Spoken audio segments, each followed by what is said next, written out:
Hello, this is Christina Barr, and you're watching Black Tea News.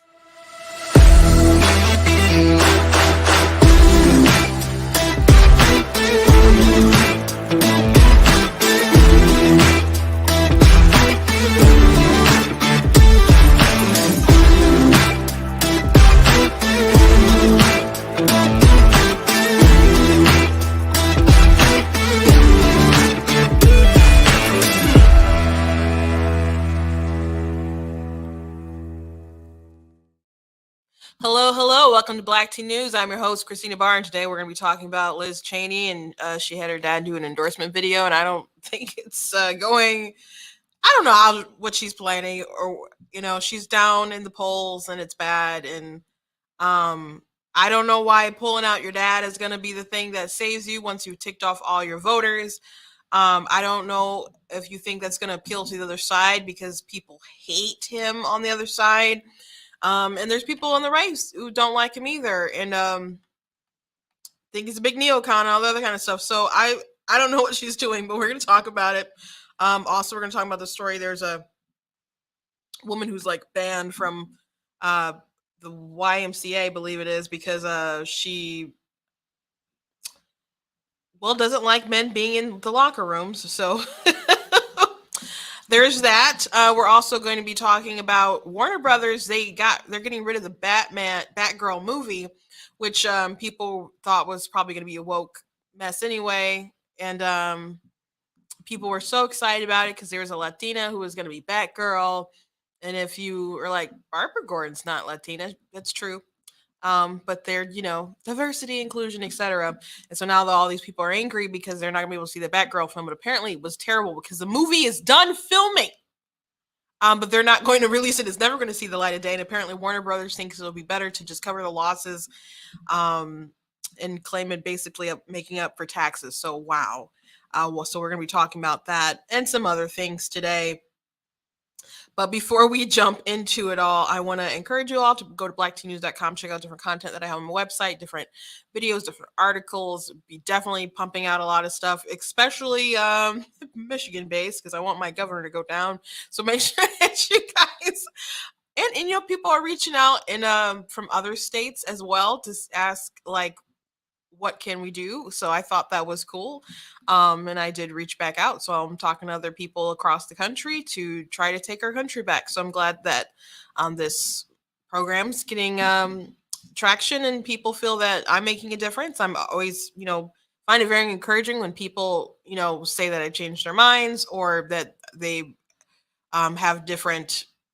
They're more vocal about speaking out and having conversations with people and doing the work. So I'm accomplishing things that I want to accomplish. And if you guys like what I do here, you can consider leaving a donation at blacktnews.com/donate. It costs to stream, the platform I'm using, the website I have, travel, etc. All that stuff does cost. I understand that inflation is high by inflation, and they don't plan. Granholm says something like every day, it seems like, to assure that they want high gas prices, and they think it's a good thing because they want you to buy electric cars. So I understand that times are tough, but if you can and you would like to support blacktnews.com, I really very much appreciate it. You can do that at blacktnews.com, hit the donate button. Really much appreciate it. For everyone else, I thank you guys for commenting, for watching, for sharing, for tagging other people, saying, hey, check this video out, spreading the word. Very much appreciate it. Make sure you guys are subscribing and liking and following across all my different social media platforms. I'm on Twitch, I'm on Facebook, I'm on Instagram, I'm on TikTok, I'm on Twitter. The only one that's different is Twitter. That one's at True Black Tea. The rest are Black Tea or Black Tea News, and it's black like the color, tea like the drink. I want to thank Bright and Michigan PAC. I'm in their studio today. If I say something today that triggers you, they don't care. I don't care. It doesn't work like that. They just like to uplift conservative voices, and I do appreciate the space. And they do great work electing great Republicans across the state. So I very much appreciate those guys. So, very quickly, I just also want to show like a thing or two. Make sure you guys are checking out the stores, checking out different merch, like the Denounce White Supremacy Defeat Joe Biden shirt with a list of some of his racism on the back. Also, I do have fiction books so you guys can, well, this isn't fiction, this is nonfiction, but I do also write books if you're curious. You can find me on Amazon. Very much coming along on my book about abortion, and I will, as I said, I will keep you guys updated. I plan to finish it very soon, and I'd like to have like a big thing, and you guys are invited if you want to come, etc. So I'll just let you guys know when all that is going to come to fruition, but just plugging along, whether you're Christian or not Christian, pro-choice or pro-life, there's a lot of information that would be useful to you. Whether you receive it is up to you, but I'm going to do my part and provide it. Okay, so you guys know that I like to start with something funny, and I found a meme just right off the bat from Grand Old Memes when I was searching their Twitter feed, and it's appropriate. Liz Cheney posting campaign ads down by 30 polling points. Okay, so Liz Cheney is, of course, the main person driving the January 6th primetime committee stuff, which the full purpose of that is really to try to impede Trump and get him to never run again, and to, I don't know, damage him so much that he can't run or can't be elected. And I don't really think they were successful. If people decide not to pick Trump in the Republican Party, it's probably because they're picking Ron DeSantis. And I don't think a lot of these people will probably ultimately like him either. So it is what it is.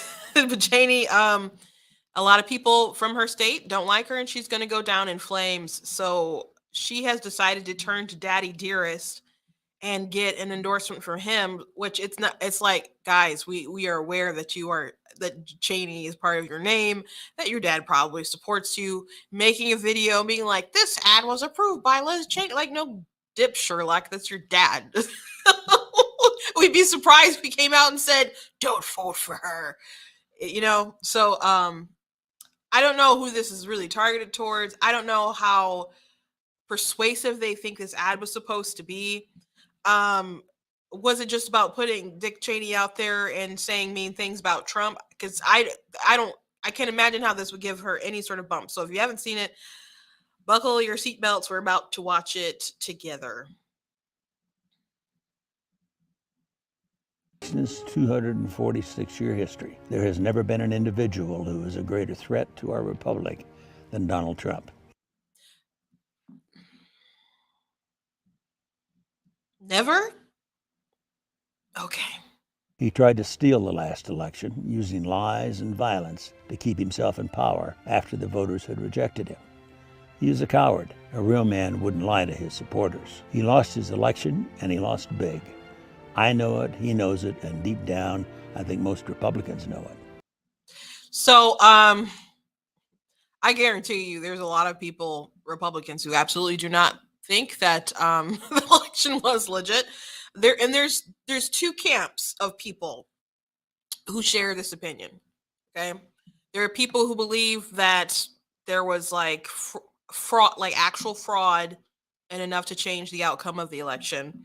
And then there's people who are like, well, I don't believe that there are fake ballots cast, but there were things that were done illegally, and I don't. How's that up really for debate? That because there were procedures that people did and allowed that didn't go through the legislator. So not everything was up on the up and up, but were there people who like cast fraudulent ballots, as in like they weren't real, sort of thing? No, maybe they won't say that, but there were shady stuff that was done to get the result that happened. And then I guess you could say there's another camp of people that are like, did you read the Time Magazine's thing when they said they fortified the election? And and then there are people who you say like, look at all the stuff what they did with the media, the collusion basically with the Hunter Biden stuff. You had all these experts who swore up and down that it was Russian disinformation and obviously wasn't true, etc. And how all the levers of power fought to get this result, including, I believe, even shutting down our nation with the COVID lockdowns. And a lot of people conspired to get the result that they wanted. Yes, some of that I believe was to get Trump out of office. So there's different shades to this. So Cheney saying everybody knows it. I don't know where he's been. I don't know where he's been. As far as what Trump believes, I 100% believe that man believes that the election was taken from him. I don't think he is conning people in that regard. I think he believes that. So I wherever you stand on this issue, I think Dick is just wrong, but let's keep going. Lynn and I are so proud of Liz for standing up for the truth, doing what's right, honoring her oath to the Constitution, when so many in our party are too scared to do so. Liz is fearless. She never backs down from a fight. There is nothing more important she will ever do than lead the effort to make sure Donald Trump is never again near the Oval Office. And she will succeed. I am Dick Cheney. I proudly voted for my daughter. I hope you will too. I'm Liz Cheney, and I approve this message. Okie dokie. So that's it. Did anybody notice the music? So hokey, and to have like that's like I don't know, patriotic sort of soft background music that you just get for free on YouTube audio library, which they do have some good music, and I'm not gonna say I don't use them from time to time. But he's just so at the camera while this music is very softly playing in the background. I just overall from the content and the person giving the video, I didn't love the video itself. I could have like did some overlays or something. It just wasn't like you're so down in the polls. You're like swinging for the fences. You could at least try it a little bit. So people have been pointing out that people hate Cheney. People have been mentioning weapons of mass destruction. People have been mentioning Liz herself when they're like, didn't she throw her own sister under the bus because her sister is gay, and so she when she was running her race initially to get that seat, it was alleged that maybe she was for gay marriage, and she's like, no, I love my sister, I just don't agree with her lifestyle, which was controversial for people who hated that kind of stuff, but people are bringing that up today, and just her and her dad. I recall like they just did a movie a few years ago about Dick Cheney, how they would say that Bush was just basically like a moron and Dick was like running the country, and who Christian Bale played him. Christian Bale is a phenomenal actor. The promos looked good for the film. I didn't end up watching it, but when he got didn't he get an Oscar for it? He got some kind of big award for it. And when he got his award, he said, "I would like to thank Satan for inspiring this film or making the film possible." And maybe he means Satan. I don't know. Weird things go on in Hollywood. But I'm pretty sure when he said Satan, he was talking about Dick Cheney. So that's where people on the left, are with their beliefs regarding the Bush years and the Cheneys, etc. I just don't think whipping him out to rescue her in the polls is going to do anything. And maybe he wanted to do it, and they were like, "How can you say no to your dad?" But I don't. I don't see how that would have any sort of bearing on the vote and change any sort of outcome. But I guess you got to do everything you got to try when you're just failing. if she's I mean, if everything was like she believes everything that she's doing and saying, and it was just about being as fair as possible and exposing lies, then that's one thing. But the January 6th committee, like, there's no real like cross examination. And like, even when they had that crazy story about the girl who testified about Trump grabbing the wheel, it's like, but the Secret Service people who said it happened were there, said it didn't happen, and that was hearsay. And you guys didn't even like really do some more digging to see, like, it super doesn't sound credible just on its face. And it only sounds credible if you think so little of Trump to actually do something that insane. But that's not something that's going to just come off to the public as like, that sounds super rational. I mean, people were calling the lady who said it basically Amber Heard. So if you're going to have some kind of testimony like that, you could have at least went to the actual sources of where she got it from, the Secret Service people, to see what they actually said. So it doesn't seem like they're doing their due diligence to get all the truth out there and to be as fair as possible. But it's not like a courtroom where you can get sort of that cross examination. They had a particular purpose in mind, and was to defeat Trump, to make him remind everyone that he's actually the villain, and all these Republicans, to come back to their senses and abandon him and leave him behind and move forward. And I don't know how effective I don't think they were super effective with their January 6th thing. I think it affirmed a lot of things that people already thought or didn't think, and there was a lot of people just didn't watch it and didn't care. So I think she thinks that she's going in a route of just having the most integrity, but I don't think she's operating in the way that would be the most fair and having the most integrity. So I just don't think Dad is going to help you, girly. But apparently Trump is the most dangerous person in like all of American history. That's wild. That's wild. Wouldn't someone more dangerous, Mr. Bolton, who's no fan of Trump now, but he was on CNN and he was talking to Jake Tapper, and Jake Tapper's like, this was a coup. And he's like, I've done coups, sir. This was no coup. And people are like, that's an interesting thing to admit. I mean, we all know it, right? We all knew that, but it was interesting that they were out front and just admitting it. And so wouldn't you think that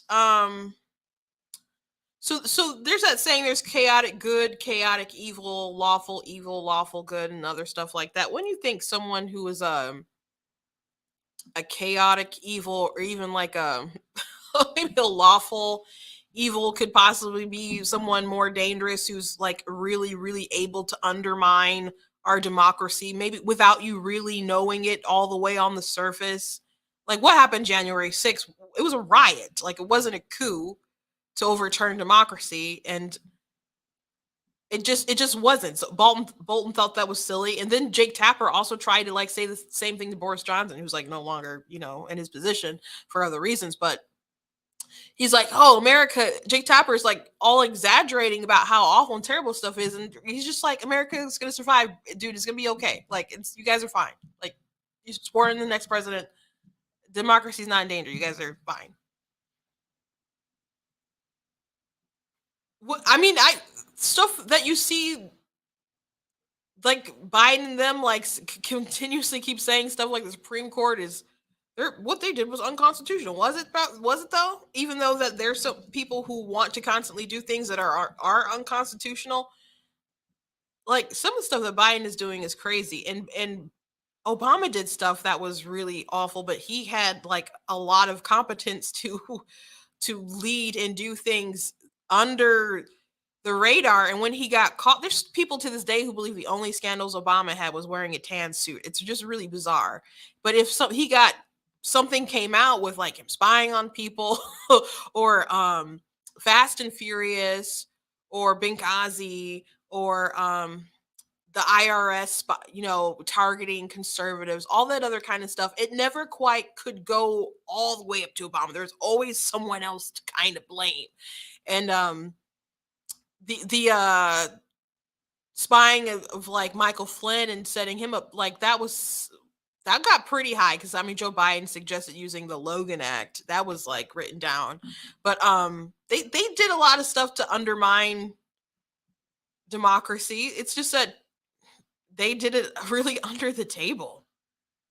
And a lot of laws and stuff that the Democrats wanted to pass with their like voter bills, like on a federal level to supersede a lot of state stuff, they're doing it with the intention of making a lot of stuff with elections irrelevant. They're trying to set themselves up to be in power. Like they're trying to say that Republicans are so dangerous all across the country. Yeah, they're saying that while funding people who they deem so dangerous. Like John Gibbs, we talked about that yesterday. Like, oh, so dangerous, but we're gonna take we're gonna fund him in case that's the best chance to beat him. Even though there's a chance now that he could be the congressperson that you guys think are so dangerous. Like, get out of here. Absolutely get out of here. Slowest learner, IRS. Yep.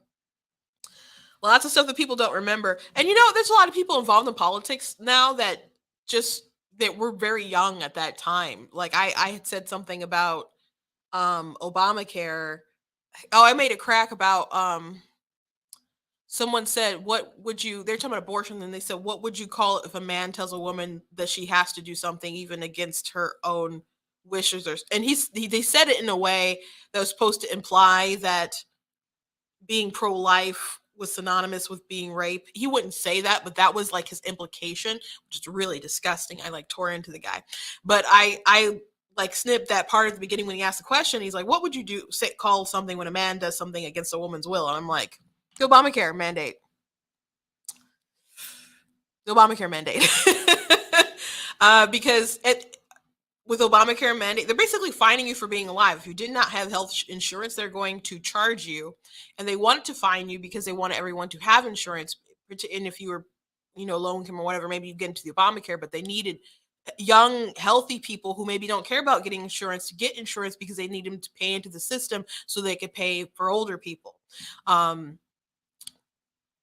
So it ended up going to the Supreme Court, but Darn Roberts sided with the libs and ended up saying that the government had this because they considered it a tax. So it was basically gotten rid of under the Trump age, and they never really repealed Obamacare, but they did like undermine a lot of stuff about it.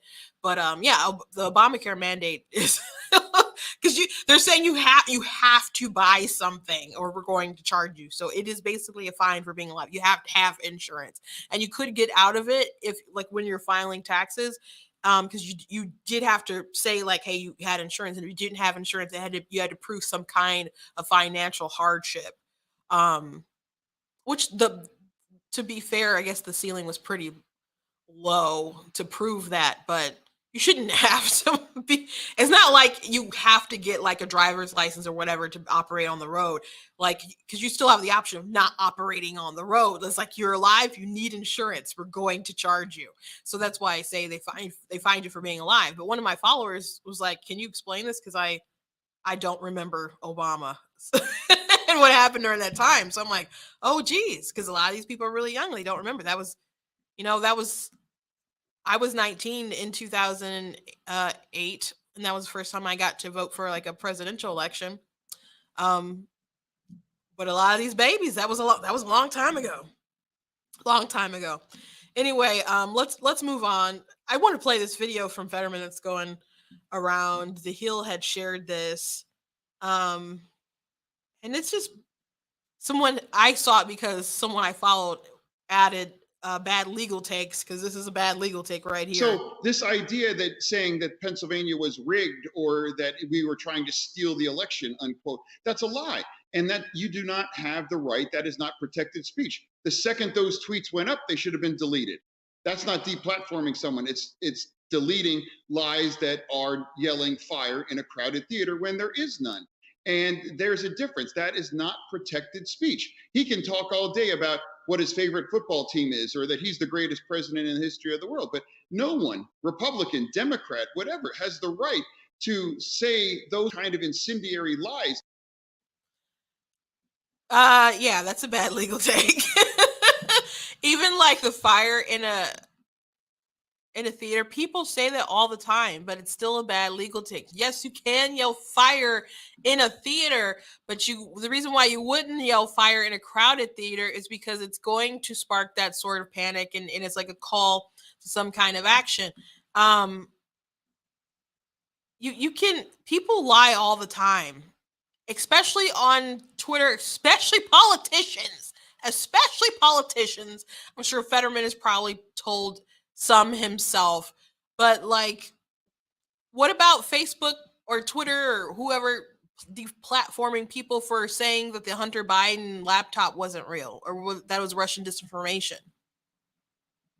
Like, that was a huge story. And Biden, the big guy who gets 10%, there's all kinds of stuff that's repeatedly coming out showing that he was tied into Hunter Biden's finances. As a matter of fact, they shared.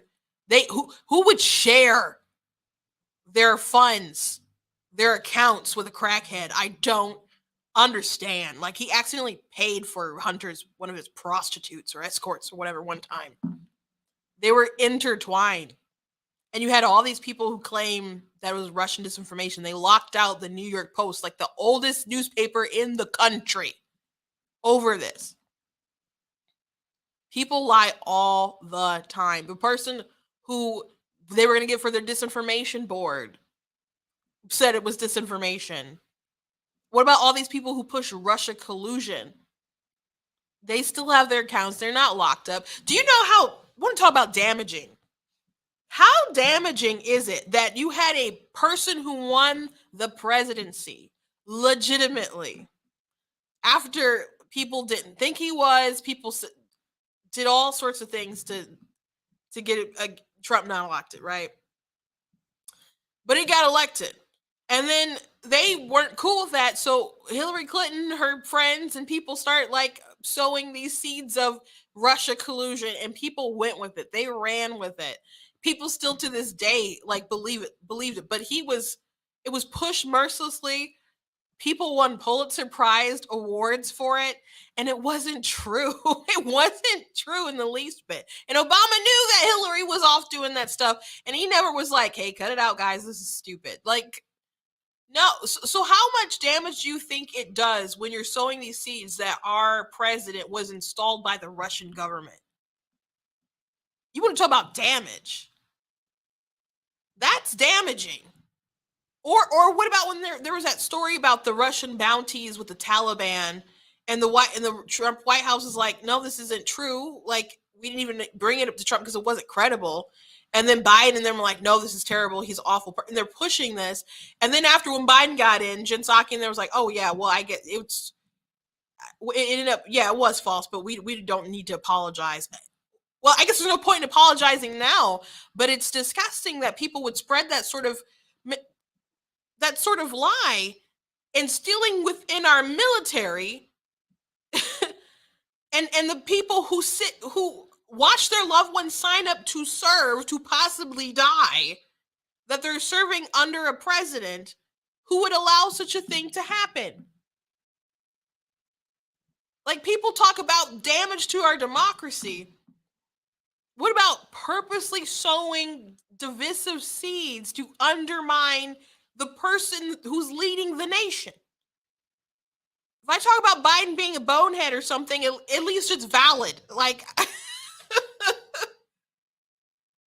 and that's why the other side is upset about the election stuff, because for the same reason that people are upset about the Russia collusion stuff. But if people have questions about the election and are upset about stuff, I guess we got to keep debating about that.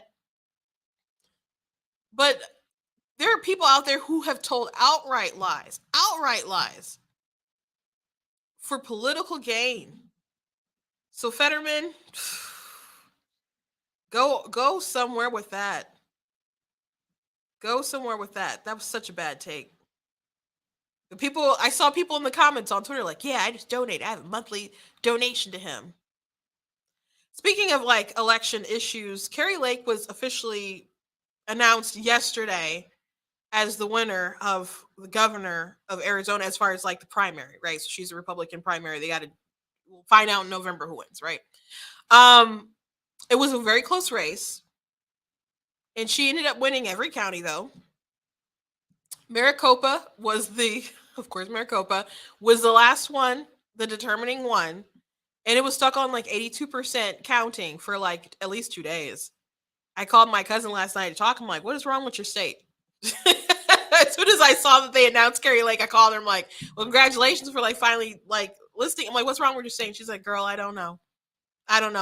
So Kari Lake did talk about the election. I am not satisfied with how the election was run. We had major issues yesterday, major issues, and they're being reported by everyday voters. We've got to get our elections reformed so that every Arizonan, whether they be Democrat, Independent, or Republican, when they go to bed on election night, they know the winner and they're satisfied that it was a fair election. We don't have that right now, and that's why this was an issue that I ran on. And I intend to work with our lawmakers. The legislature, they're the ones who write the laws for elections. And we're going to shore up our election laws so that every Arizonan knows that every legal vote counts. And we're going to make it easy to vote and impossible to cheat. Yeah, she's totally right there. And so I saw some people saying this is a good pivot for her to talk about this stuff instead of like 2020 was robbed or something. To talk about, look, it doesn't make sense that we can have an election on Tuesday and not know who actually won it until like 2 days later. Or there's some places that are like a week counting or whatever. It doesn't make any sense that people would wait so long for a result. So if that's where she's transitioning to, it's not like people can deny that happened, that it took 2 days for that announcement to finalize it. Why should people be okay with that? Why should people be satisfied with it taking that long in a developed nation like this to get your election results? So people need to focus on having the results that you can trust that night. Having people shut down 3 a.m. and confusion about ballots, stuff being brought in, pipe bursting or whatever. Like, there should not be stories like that floating around that undermines people's faith in elections. There shouldn't be people covering up, glass windows at Cobo Hall and other stuff. Like, people should just feel so confident in the transparency of how everything is run that everyone can. Now, you're always going to have people that are like, I saw them do something and it wasn't even something. There's always going to be people like that. I promise you it's true.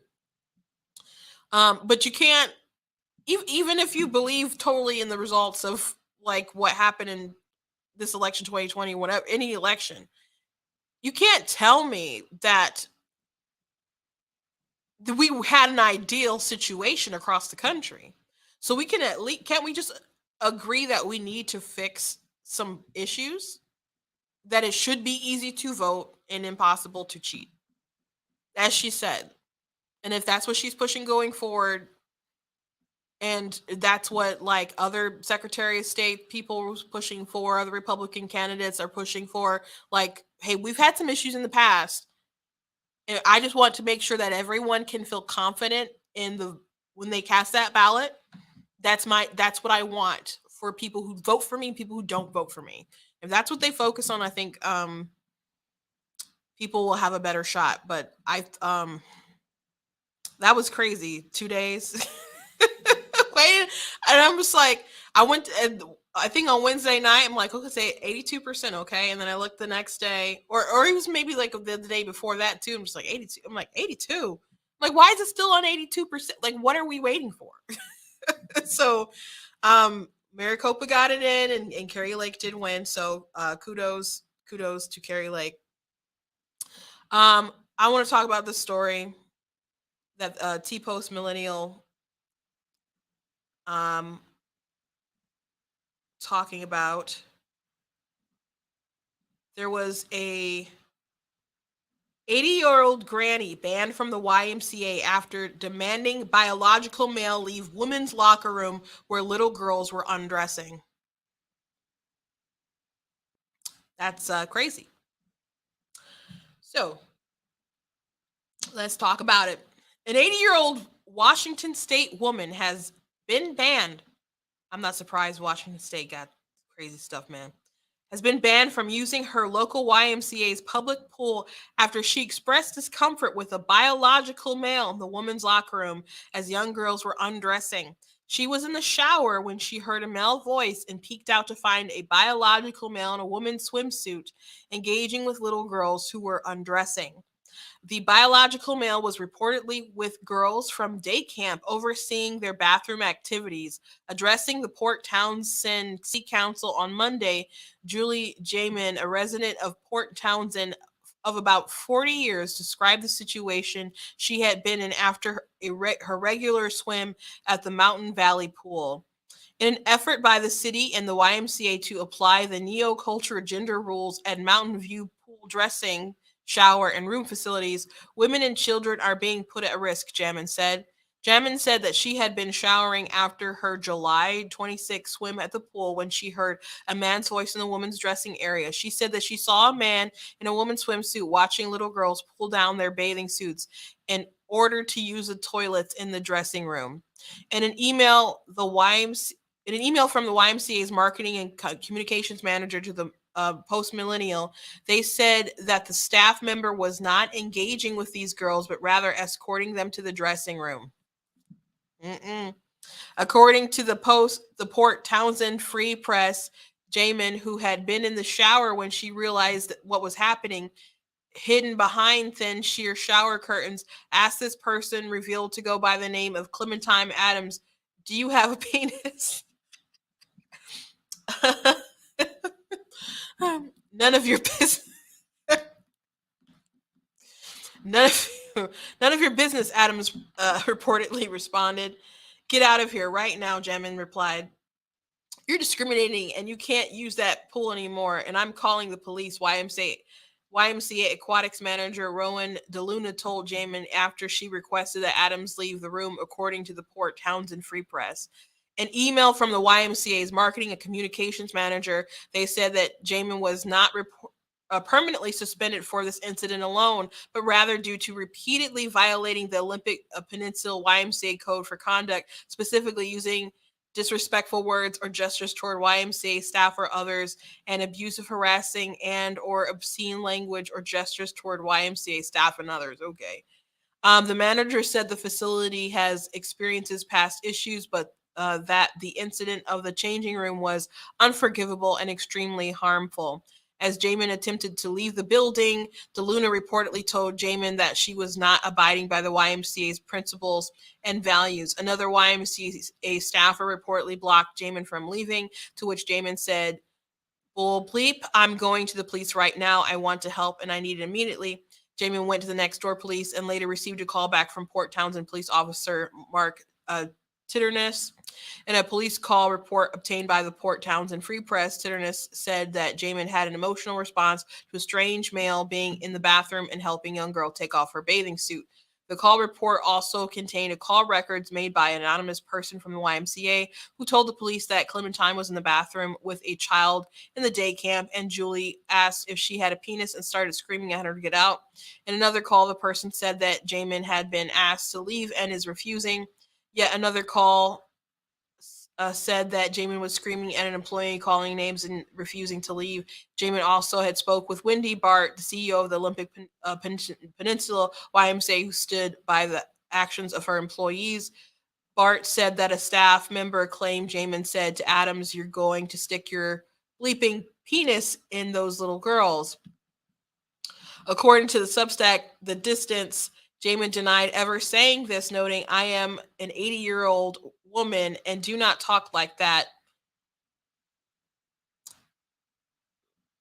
I mean, I don't know. That sounds kind of like a legit thing that maybe an 80-year-old woman wouldn't say, but there is no signage for informing women in the shower room is now all gender, and what that means. Not have parents been informed of what they can expect with these new policies, Jamin told the city council. Per Washington state law, all covered entities shall allow individuals to use the gender segregated facilities such as restrooms, locker rooms, dressing rooms, and homeless or emergency shelters that are consistent with the individual's gender expression or gender identity. The Y has not provided any dressing shower room options for women who do not want to be exposed to men who identify as women, Jamin said. The YMCA manager told the Post Millennial, though, that within the changing rooms there are private stalls that close and lock for individuals that would like additional privacy within the changing rooms. Jamin continued, the staff seems to have received little professional training on how to handle reactions to such radical cultural change, particularly to the most vulnerable, older female patrons and children who may be exposed to inappropriate behavior, the dignity and safety of the unsuspecting women who have trusted to use those facilities for many years. This is not right. In response to her banning, Jamin and supporters have taken protesting outside of the pool, arguing that the YMCA has promised the addition of all gender bathrooms, but that instead took over the traditional binary areas. Following day on August 2nd, the YMCA manager told the Post Millennial that around 60 people have congregated outside the facility, but that a large portion of the group came out in support of the facility's actions. The Y will uphold and respect this law in regards to the YMCA staff members and program participants that use Mountain View Pool. At the Y, our goal is to provide an atmosphere free from discrimination, hatred, derogatory, or unwelcome comments, intimidation, or action based on the individual's sex, age, race, ethnicity, religion, disability, sexual orientation, gender identity or expression, or any other legally protected status, a press release from the YMCA states. So here's the question about all this. Here's the question. Why do women have to lose in this? Why do women have to lose in this? Because I shared a video the other day on Facebook of a libertarian trans woman who Boldly Growing Forward is the name of the account, and really, really good stuff. Very good grasp on politics and stuff. But I had talked about the Biden administration and how they had made different changes about discrimination and stuff. And if schools are going to get federal funding, they cannot discriminate against different people. So they're going to need to accept that if a boy wants to play in a girl sport because that's their gender identity, they'll have to do that, use a bathroom, whatever they want, etc. And if they don't bow down to the ideology, there's a possibility that schools will lose school funding for lunch programs. And Boldly Growing Forward, their account, they were a free school lunch kid, and sometimes that was the only lunch they had that day, only food they had that day. I was a free lunch kid. You had like from the elementary up till I graduated, it was free lunch. Actually, I didn't realize it was an income thing until I was in middle school, and someone was like, "How much do your parents make?" I was like, It was kind of embarrassing, but but I was a free lunch kid.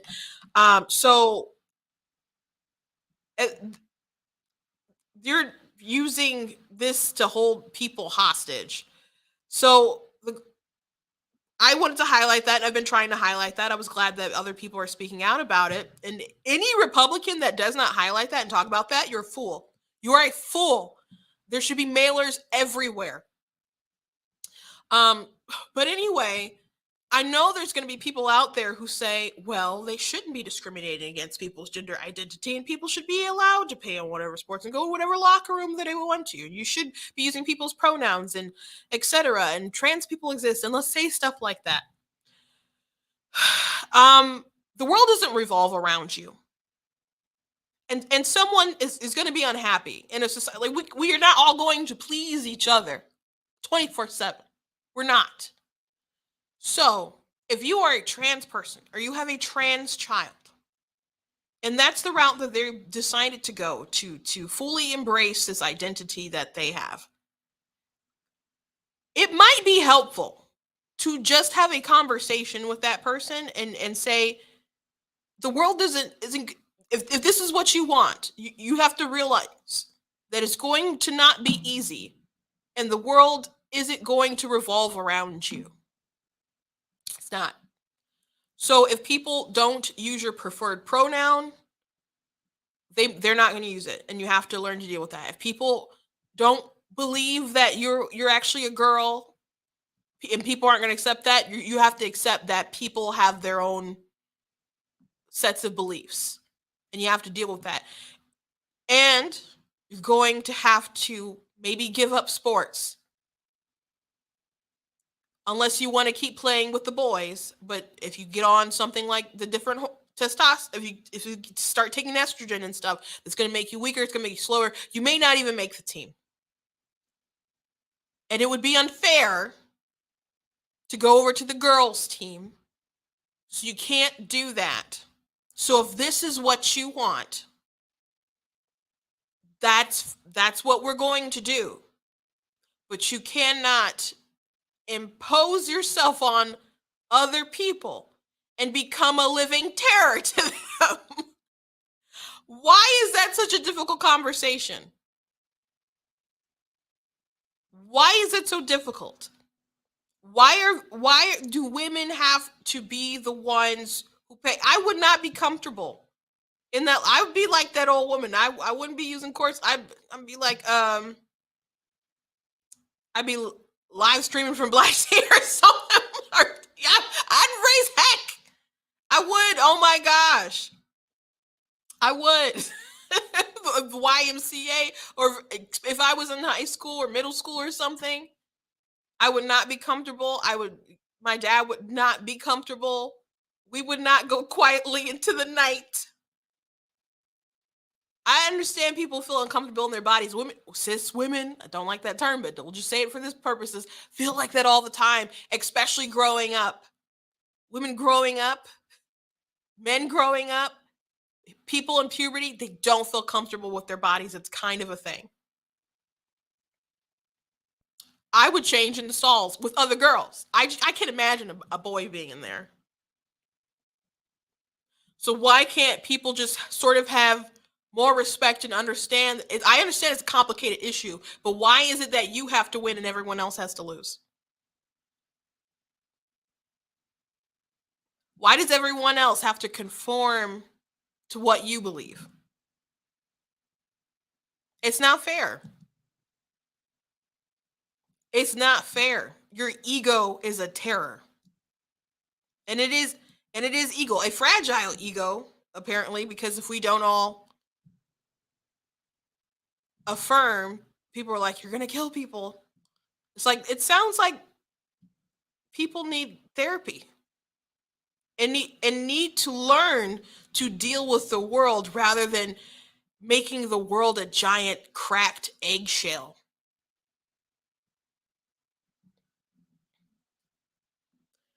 But that's the world we live in. That's the world we're living right now. But I hope we see a pendulum swing that's like, nah, bros, ain't gonna work. An 80-year-old woman getting rejected from the Y.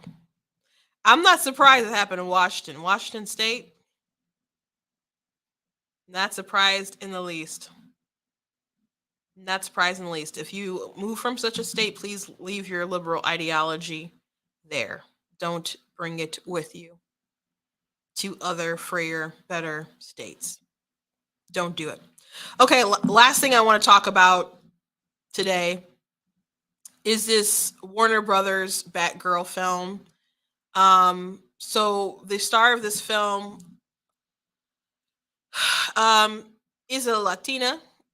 Batgirl is not usually so.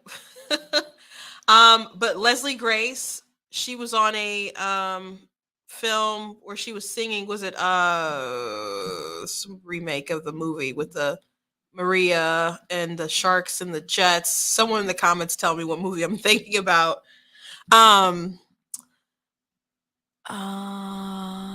It's like a Romeo and Juliet story with the Puerto Ricans and the white people. The name is escaping me. Someone must know it. But anyway, she's got, notice from that film, and which I did not see. I heard it was okay, but I didn't end up seeing it. I did see the original play. That's, I've seen that film. I just can't think of what the movie's called. So they scrapped the whole movie. So people were excited, and some people were like, Barbara is not Hispanic, but that's the route they're going. And people were excited, and some people on the right were like, this is gonna be really woke. The costume does not look good, by the way. I don't think the costume looked good. Do you guys think the costume looks good? West Side Story. Oh my gosh, yes, thank you, Katrina. West Side Story. The costume looks awful. Costume looks awful, in my opinion. But people were excited because inclusion, diversity, all that kind of stuff. That's all what some people care about. But Warner Brothers is like fusing with Discovery, and Warner Brothers is going through a lot of changes, and HBO Max is also like fusing with Discovery. So they're gonna have like one streaming thing. If you didn't know that, but some things got axed along the way. And so usually superhero films are very expensive. They're in the hundreds of millions of dollars to make. This film was like a smaller budget at 90 million, which I'm surprised they had I don't know what they spent on some stuff, because it turns out that Michael Keaton is in the film. Michael Keaton played, Batman in the Tim Burton's first two films, and most people, I think, about my age still consider him to be the Batman, and the only other Batman who's a legitimate Batman, who you call the Batman, is Kevin Conroy, who voices Batman.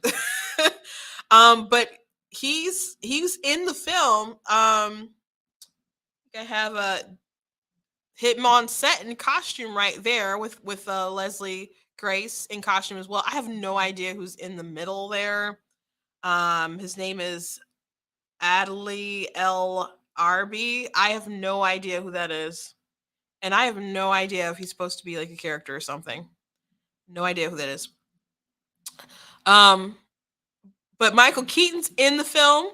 Brendan Fraser is in the film. Brendan Fraser is playing Firefly, so he's like the villain. Brendan Fraser, of course, was like a huge heartthrob in the 90s and stuff, but he was the films I've probably seen the most of Brendan Fraser is probably The Mummy, Mummy and The Mummy Returns.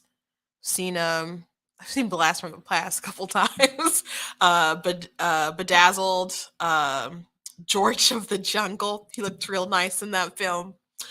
He looked really nice in that film. So, and people love Brendan Fraser, and he's kind of making a comeback, and people on the internet have like, there's a video of someone's like, the internet's rooting for you. He just kind of breaks out in tears. He's had like a rough go in life. And that's why he's kind of been out of the scene for a minute, but people are excited to have him do projects and stuff, but I didn't know he was in the film. I probably still wouldn't have seen it. But Michael you wasted Michael Keaton, and this movie's just not going to see the light of day. So the crazy thing about this all, though, is that it's already done being filmed. Like, they're in like post-production. So you have, and I think the post is almost done. So you have a film that's like nearly completed that cost $90 million. Now, maybe that's not a lot to a studio that does big budget superhero films all the time, but that's, I don't know, just, it's not pocket change. But they're not going to show the film. And they're just like, you know what? The new president coming in is just like, we're not going to put out something we don't believe in. I'm like, well, that's incredible. And they're just going to eat the losses and, like, have it be like a tax loss and write it off or something. And no one is going to apparently see this film. I don't know if no one will ever see this film. But they plan to not show this film. So that's got to be heartbreaking for people who have worked on it. The staff, the leading lady to be all excited to play Batgirl, and then your film isn't going to see the light of day. I know that happens sometimes, but that's pretty wild. Especially because there's a whole movie. Like, Jesse McCartney played he was going to play Prince Zuko in the Avatar Last Airbender movie. He got paid for it. He was doing training and all that other kind of stuff, and they had to go a different direction because people were upset about the hashtag race bending, what they called it, because there's Avatar too white.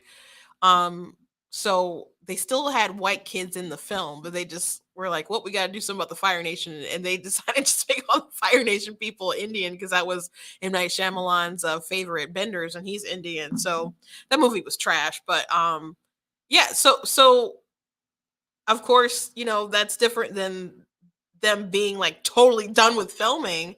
So that's got to suck for her in the cast. And some people were like, "What will Michael Keaton think?" And someone's like, "Michael Keaton don't want to be watching this stuff anyway. He won't care one way or another." But that's rough for everybody involved. But this movie must have been trash.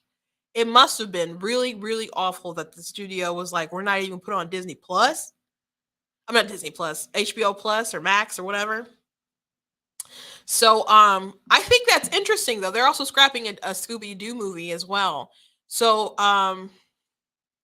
does that mean that they're going to make some better conscious decisions about the sort of content that they put out, and maybe the quality will be better with some stuff? Because there's been some superhero stuff that's come out and it's made some money, but hasn't been the best. So I wonder if maybe they'll just really, really, when executives get really involved with stuff, usually that's when they kind of drop the ball because they have their vision and they think certain ways are going to make money, and then it just kind of goes awry with those certain decisions and stuff that they want to tack on. Like when you have someone who's creative, who has a vision, like a director and they're a writer, and they have a pathway that they want to go, and stuff is good, like Sam Raimi, Spider-Man 1, Spider-Man 2, studios are like, people like Venom, right? and Raimi likes more kind of classic villains. I think he maybe would have wanted to do like a Vulture, maybe in the third one or something like that. But Sandman is more like a classic one. But then they're like, we want Venom. You got to put Venom. So it just became kind of a victim of like too much stuff thrown at it. So that's what usually happens when studios get involved. But what if a studio is going to be like, no, we can't put out garbage. maybe this is a direction that Warner Brothers is going to make some smarter decisions about stuff going forward. I'm really curious what that means for the Flash movie though. Because the Flash, of course, like Ezra Miller, which I don't like him as a Flash anyway. I didn't like him in Justice League, and I didn't plan on seeing his film, but he's been a madman. And if they're willing to scrap Batgirl, which I'm sure they spent way more money on the Flash film, but you have this very controversial star, and I don't know how good the plot actually is, and they have all these of course they have all these cameos in it, I think, to lift up the film and try to save it. That's why they got like, oh, we're gonna have a Supergirl or Superwoman, we're gonna have the Batgirl, we're gonna have, that's where she's like originally, I think, kind of got her from. Maybe I think she's gonna be was supposed to be in the Flash movie. I'm not 100%, but then they also had Michael Keaton in the film. But if they're willing to scrap Batgirl film that also had Michael Keaton and stuff, then maybe they'll scrap that one too. I don't know if that's if they're thinking about that or not, but I'll let you know. But Warner Brothers has made some big mistakes. Big mistakes. And then you got just Henry Cavill just sitting over there all perfect. And they don't know what to do with a dang old Superman movie. It's frustrating. It's frustrating. It's frustrating. Who's just a big nerd. He's a real life nerd. And they just don't know what to do with him. But then they'll make a whole Flash movie with Ezra Miller. And then they have their issues with Joss Whedon and the guy who played Cyborg, and just so many issues with the DCU. But hopefully they can reel it in. The Discovery merger has also tried to reel in some stuff with CNN, getting rid of some really bad talent, trying to stop making it be so obviously blatantly left, and they're trying to kind of revamp its image and gain back trust of people on the right. I don't know what they're going to do. Ultimately, they're going to have to make some big shifts, because even like you look at someone like Brian Stelter, they got rid of Cuomo, but they were talking about Stelter. I think Stelter is still there though, right? But there's talks of him not being, like, them getting rid of him, like they're eyeing him. But it's everywhere though. Like, I talked about Jake Tapper earlier. Like, they all have a skewed sense of perception about the world. So, maybe not all of them, but a lot of like the lead people. So, I don't know how they're going to clean up CNN, but the merger is pretty interesting and some of the stuff that's happening. But a whole film, just a tax write off now. That's wild. Anyway, thank you guys for watching. I hope you guys enjoyed the show. Please go to blacktnews.com. Check out different content that I have on the website. Check out different merchandise like the I'm Not the Victim You're Looking For. Check out different books and stuff that I have as well. If you check out my stuff on Amazon, just search Christine L. Barr.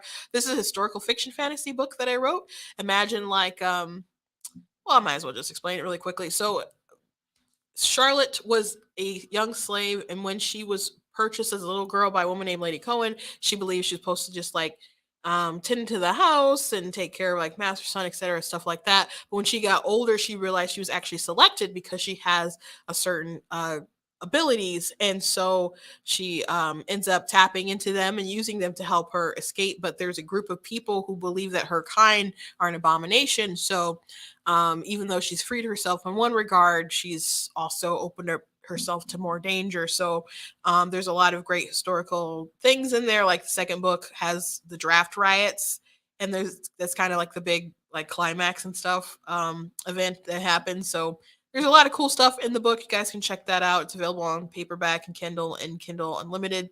Also have children's chapter books. Got a lot of great.